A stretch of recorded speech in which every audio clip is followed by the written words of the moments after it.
Magandang araw ho sa inyong lahat mga kapatid. Ako po si JDB, ang inyong abang lingkod. Pag-usapan natin ito. Sabi ni Sarah, ako o si Martin? Pinapipili niya po ang mga Pilipino. Okay? Na kung sino raw po ba yung gusto natin na maging vice presidente. Sabi niya rito hingil sa umunoy ambisyon ni Speaker Martin. 'Di ba yung latest na press ko niya noong December 11?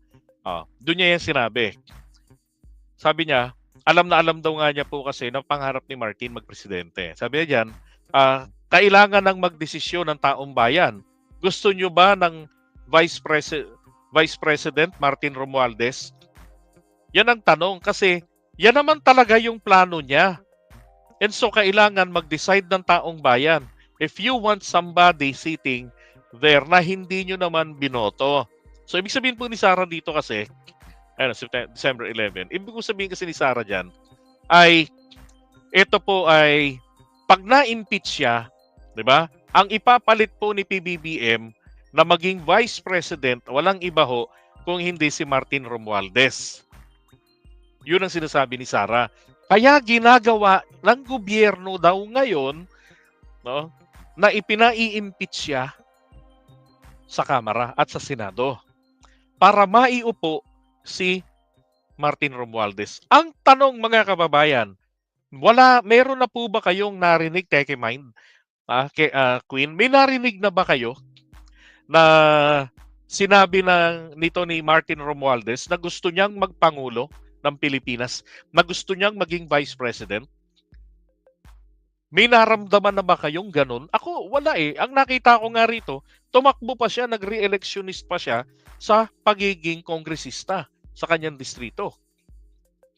And to be honest, hindi ko po gugustuhin kung ako ay magkakaroon ng pagkakataon kung pipiliin ko si Martin Romualdez na maging Vice President ng bansa. To be honest with you, hindi ko pipiliin si Martin Romualdez na maging Vice President ng bansa natin. Bakit? Mas malaki po ang pakinabang ng mga Pilipino kung siya po ay nasa House of Representatives bilang House Speaker. Okay? Itong susunod na Congress, dapat manatili siyang House Speaker. Ngayon, sino yung dapat napiliin ni PBBM na maging Vice President niya? Diba? Bahala na siya kung sinong gusto niya dun. Pwede siyang mamili ho kasi sa kahit na sinong miyembro ng Kongreso ng Pilipinas. Di ho ba, JC Cheats? Pwede sa Senado, pwede sa House of Representatives. Nasa Pangulo po yung prerogative. Kaya lang, bawat po yung pong mapipili ng Pangulo, kailangan pong manalo yan ng majority votes ng magkabilaang kampo. Sabi nga ni Robbie Ong, ako bet ko si Cheese. Pero ang pinag-uusapan po natin dito, ang punto rito, wala na naman ho sa hulog. Nanggagalit na naman po si Inday. Di ba? Ginagalit niya po yung 32 million point niya. Na kailangan mag-rally kayo, magdesisyon na kayo ngayon. O gags ka ba? Di ba? Yun yung basa ko rito yun po yung basa ko rito. Na gusto niyang mangyari ay magwala ang taong bayan. Isipin nyo, magdidesisyon tayo. Hindi po election season ngayon. Hindi po taong bayan na mag-i-impeach sana sa kanya. Diba? Kung hindi po yung mga representante ng taong bayan at iba't ibang sektor ng lipunan natin ang mag-i-impeach kay Sarah. Pero kaya hindi po tama. Wala ho sa hulog. Walang iba kung hindi yung tama. Tipong inciting to sedition ang ginagawang ito ni Sarah na magwala ang taong bayan, magrebelde sa gobyerno kasi ayaw nila na si Martin Romualdez. Putragis Sa lahat na lang po ng tatanggalin sa gobyerno, sa lahat na lang ng mai-impeach, ito pa namimili ng magiging magiging kahalili niya no? Ay nako. Hindi ilabas nyo sa people power. Di ba nandiyan na yung mga trolls ninyo imported from Davao. Nandiyan na sa EDSA. Naka-istasyon na. Ginawa nyo ng homeless. Nakatira na sa, hindi nyo man lang hinotel. Hindi na kayo naawa. Oh,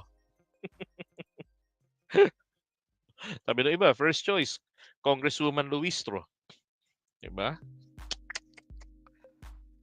Ay, nako, Inday.